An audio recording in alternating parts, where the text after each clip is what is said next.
श्री राधा कृष्ण भगवान की जय। आज इस वीडियो में हम सुनेंगे महाकुंभ के पर्व पर प्रयाग में जाए बगैर घर बैठे प्रयाग में महाकुंभ का स्नान करने का पुण्य प्राप्त कर सकते हैं।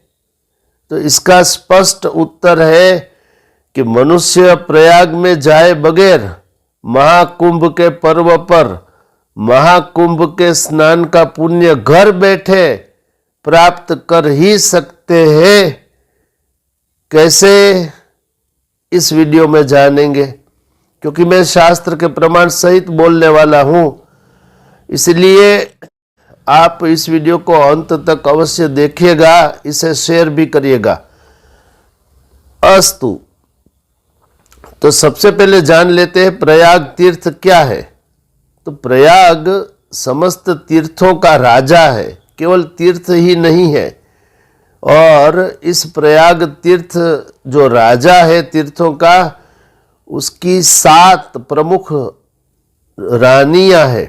ये सप्त नगरी, ये कौन सी है 7 नगरी? हरिद्वार, अयोध्या, मथुरा, उज्जैन, काशी, द्वारिका और कांची, ये सप्तपुरियां कहलाती है गरुड़ पुराण। अस्तु, प्रयाग तीर्थों का राजा है और इसका महत्व कितना है, इसके लिए जब युधिष्ठिर ने पूछा मार्कंडेय ऋषि से, तो मार्कंडेय ने कहा था कि मैं सैकड़ों वर्षों में प्रयाग की महत्ता का वर्णन कर नहीं सकता। अर्थात उतना महत्व है प्रयाग का। ये मत्स्य पुराण। तो प्रयाग में महाकुंभ पर्व होता है। वैसे 4 स्थानों पर कुंभ का योग रहता है नक्षत्र ग्रहों की स्थिति के अनुसार।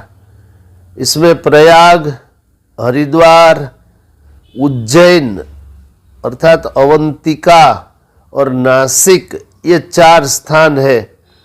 और ये 4 ही स्थान क्यों है? क्योंकि जब समुद्र मंथन हुआ और उसमें से 14 रत्न निकले और इंद्र ने जब अमृत कलश निकला तो अपने पुत्र को, देवताओं को इशारा कर दिया, तो इंद्र का लड़का जयंत वो अमृत कलश लेकर आकाश में उड़ा।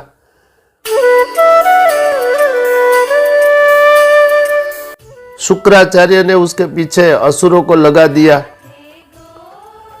तो अमृत कलश एक दूसरे के पास से छीनने के लिए देवताओं के 12 दिन युद्ध हुआ।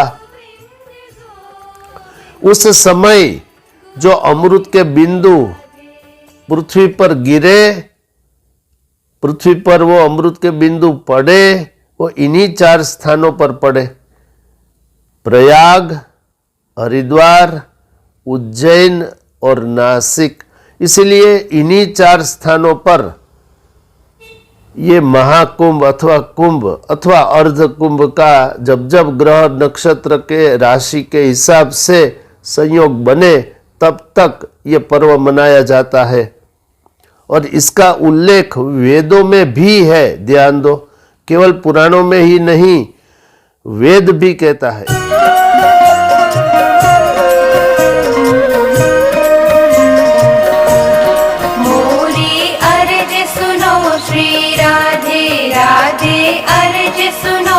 चारों वेदों में भी इसका उल्लेख है। ऋग्वेद,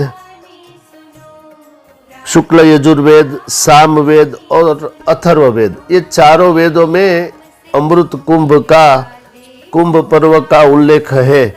और इसका फल क्या है? तो ऋग्वेद कहता है, कुंभ पर्व में जाने वाला मनुष्य स्वयं दान, होम इत्यादि सत्कर्मों के फल स्वरूप अपने पापों को वैसे ही नष्ट करता है जैसे कोई कुठार वन को काट देता है। तो पाप नष्ट होते हैं, पुण्य की भी प्राप्ति होती है।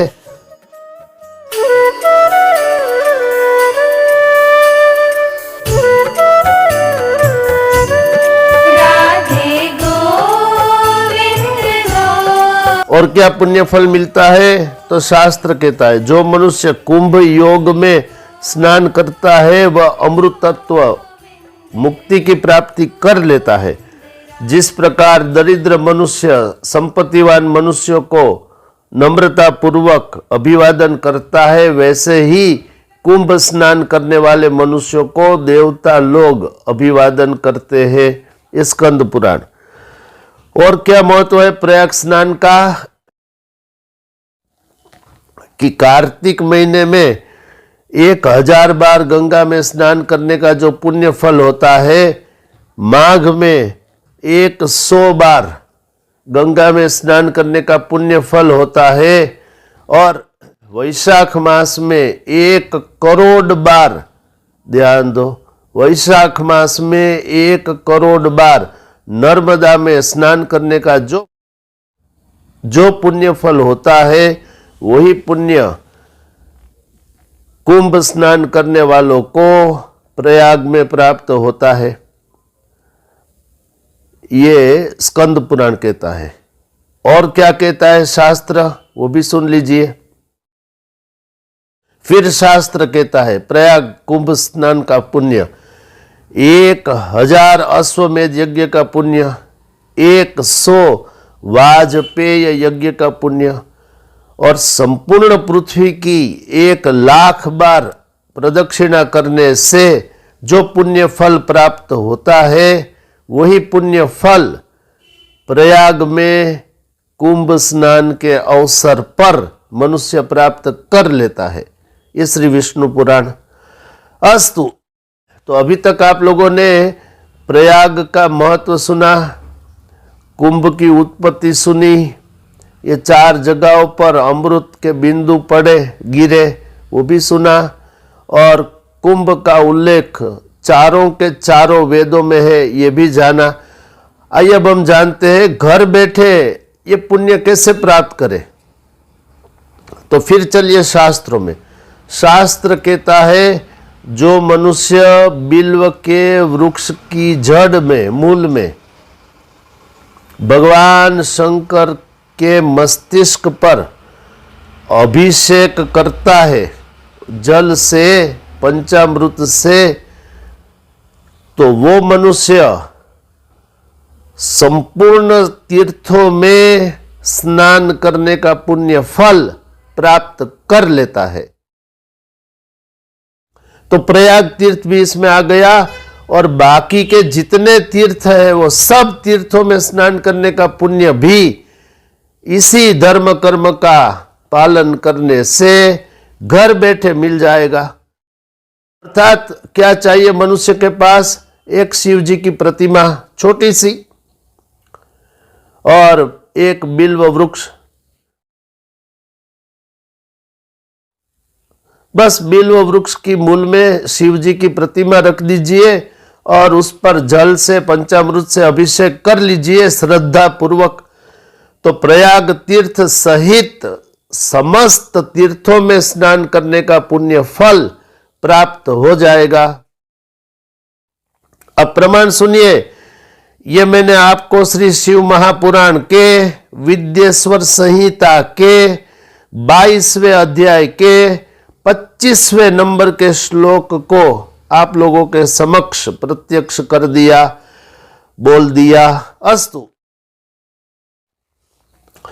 तो इस वीडियो बनाने का यही आशय है कि जो प्रयाग में जाना चाहे मनुष्य वो अवश्य जाए, जाना ही चाहिए। लेकिन सब मनुष्य प्राय नहीं जा सकते, तो वो इस पुण्य से वंचित न रहे और घर बैठे अपना हिसाब इस पुण्य का प्राप्त कर सके। इसलिए मैंने ये वीडियो इस मोरे श्याम चैनल में प्रस्तुत किया। अस्तु, इस वीडियो में, इस अंक में इतना ही। ऐसे ही धर्मयुक्त वीडियो को देखने के लिए देखते रहिए मोरे श्याम चैनल। इसे लाइक, शेयर, कमेंट, सब्सक्राइब अवश्य करिए। शेष फिर कभी।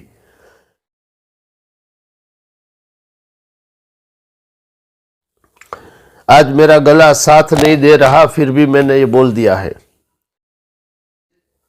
इस वीडियो को शेयर अवश्य करिएगा और लोगों तक ये पहुंचाइएगा। ये धर्म का कार्य है। वैसे समस्त तीर्थों में स्नान करने का पुण्य फल के लिए बहुत से उपाय है शास्त्र में, फिर कभी बोलूंगा अवसर आने पर। तब तक देखते रहिए मोरे श्याम चैनल। शेष फिर कभी। बोलिए श्री राधा कृष्ण भगवान की जय।